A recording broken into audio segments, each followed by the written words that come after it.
Mimpi yang tertunda, Janji Sang Jagawana oleh Sukma Taroniarta.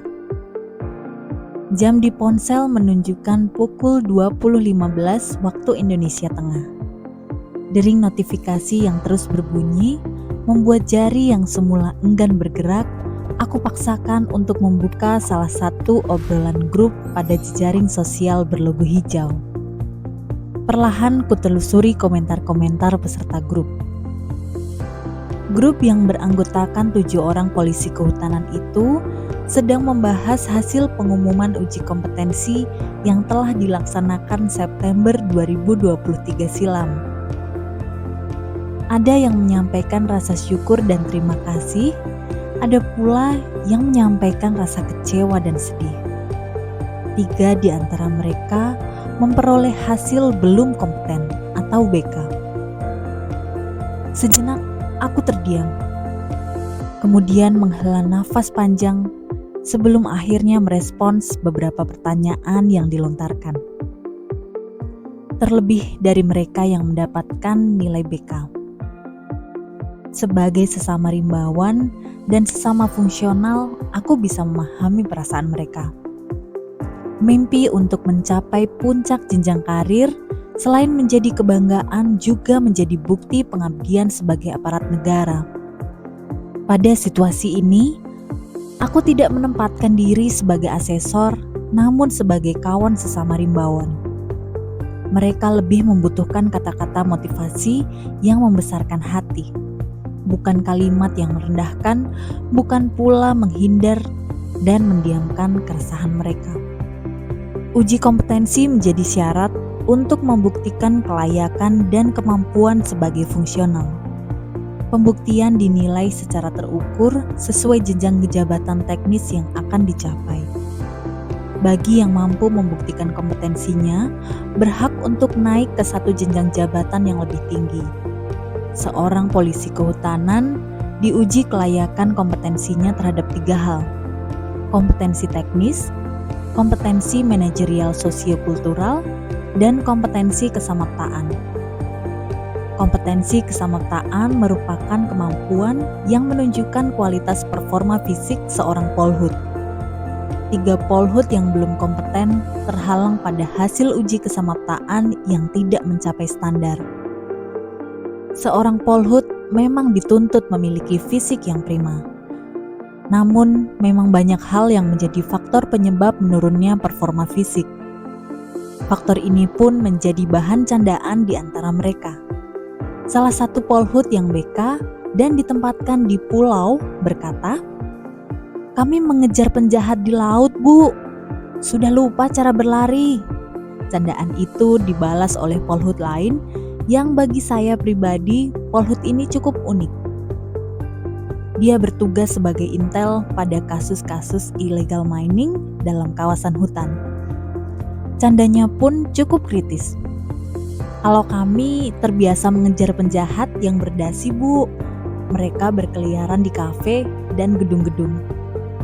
Apapun dalih mereka, rasanya menjadi lega karena obrolan di grup yang awalnya suram dapat cair kembali. Situasi ini saya manfaatkan untuk mengingatkan kembali peran dan tanggung jawab polhut sebagai jagawana yang melindungi rimba raya Nusantara.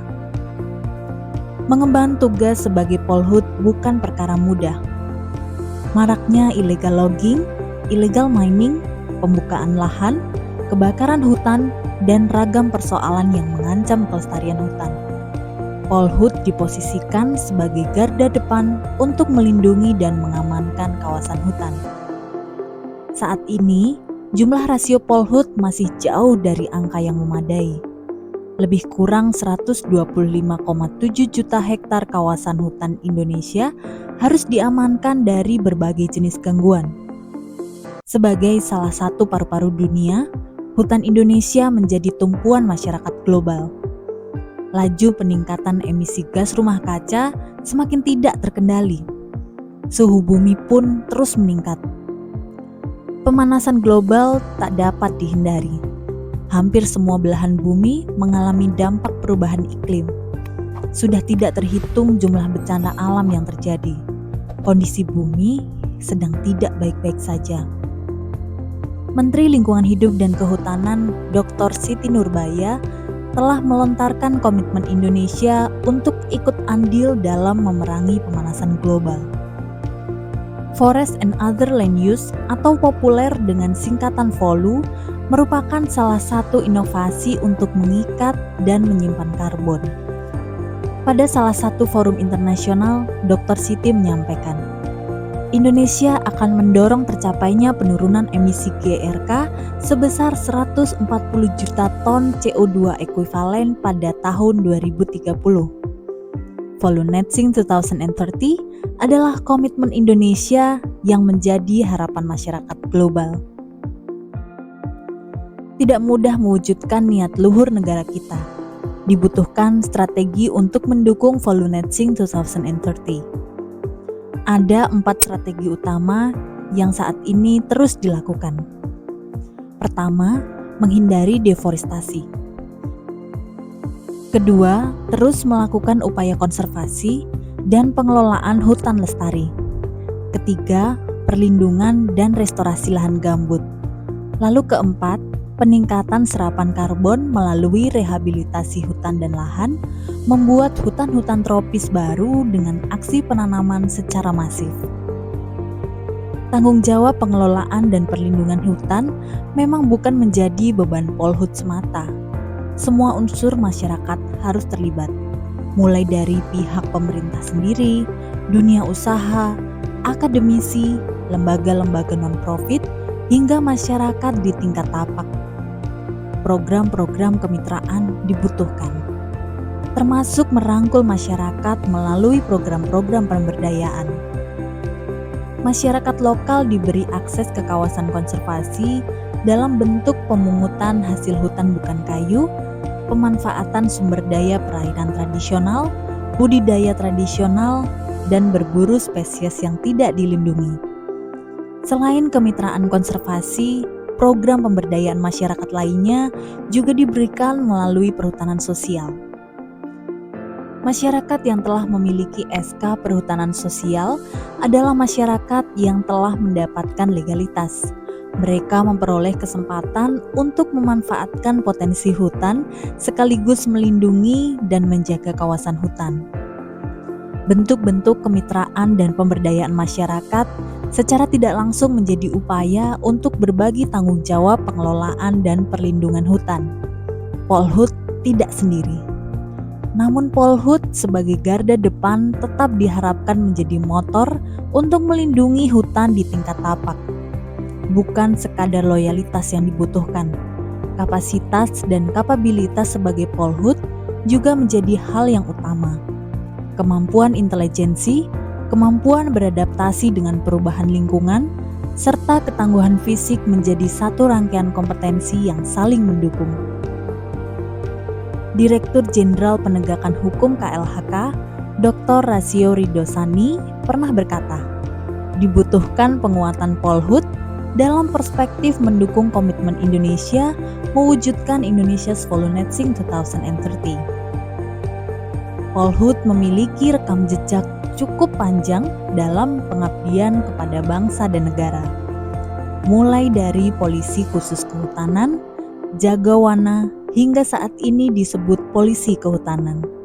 Sudah selayaknya Polhut di seluruh pelosok tanah air memiliki komitmen kuat dan dedikasi tinggi. Tak lain agar mampu memberikan kerja-kerja terbaik dalam menjaga kelestarian ekosistem sumber daya alam hutan. 3 Polhut yang belum kompeten pada uji kompetensi yang lalu adalah Polhut yang memiliki dedikasi dan kemampuan teknis yang sangat baik. Sangat jelas tergambar saat mereka bercerita tentang pengalaman menangani kasus-kasus kejahatan dalam kawasan hutan. Sebagai pengayom, mereka pun memiliki intuisi yang baik dan memberikan jalan keluar atas setiap persoalan. Kegagalan mereka dalam uji kompetensi hanyalah mimpi yang tertunda. Perjuangan tetap berlanjut. Waktu pun berlalu, tanpa terasa telah tiba masa untuk kembali berjuang mewujudkan mimpi yang tertunda itu. Bulan Juni 2024, uji kesamaptaan ketiga Polhut itu telah membuahkan hasil baik. Nilai samapta mereka telah melewati batas standar. Mereka berhasil membuktikan kelayakan kompetensi sebagai seorang Polhut. Janji sebagai Polhut untuk memberikan pengabdian pada negara terus berlanjut. Mereka adalah jagawana yang selalu berada di garda depan perlindungan hutan. Kelestarian hutan Indonesia akan menjadi bukti dedikasi mereka terhadap tanah air, seperti yang disampaikan oleh salah satu Polhut saat wawancara. Masyarakat sejahtera tanpa bencana alam adalah satu di antara banyak ikrar pengabdian kami sebagai jagawana. Semoga terwujud harapan Indonesia untuk menjadi negara yang tangguh, berdaulat atas kelola sumber daya alam yang melimpah tanpa kekhawatiran.